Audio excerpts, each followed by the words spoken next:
মই না যাওঁ ৰে। নমস্কাৰ ফ্ৰেণ্ডছ, ব'লা এজনীক বজাওঁ। তো ভিডিঅ'টো ষ্টাৰ্ট কৰোঁ।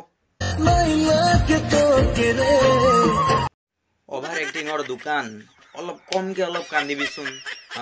এনেকৈ লাগিছে যে বৰষুণ আহিব আকাশৰ পৰা।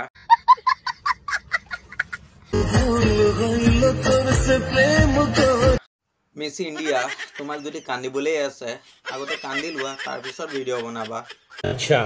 তোৰ এক্টিং চাই, তোৰ দুখ চাই পেলাই আজি অসমবাসী ৰাইজ হেৰান হৈ গৈছে। মানে এজনীৰ কি হৈছে? তুমি ইমান নাকান্দিবা, বুজিলা? কিয় কৈছোঁ জানা? কাৰণ বাৰিষা সোমাই গৈছে। এতিয়া যদি বৰষুণ আহে আৰু তুমি যদি কান্দি দিয়া, এনেও বানপানী চামপানী হোৱাৰ সম্ভাৱনা।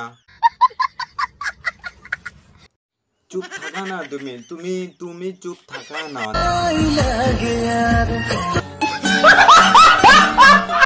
এজনী আজি সুধৰি নাযায়, এজনী আজি কেলা ফুল এক্টিং কৰিহে এৰিব। মানে এই ভিডিঅ'টো কেৱল এণ্টাৰটেইনমেণ্টৰ কাৰণে বনোৱা গৈছিলে। কোনোবাই বেয়া পাইছা যদি চৰি, কিবা বেয়াকৈ কৈছোঁ যদি চৰি, বেয়া চে নাপাবা। ভিডিঅ' আৰু আহি আছে, যদি ভাল লাগিছে লাইক কৰিবা আৰু ফ'ল' কৰিবা, ছাবস্ক্ৰাইব কৰিবা। ইমানতে বাই আৰু।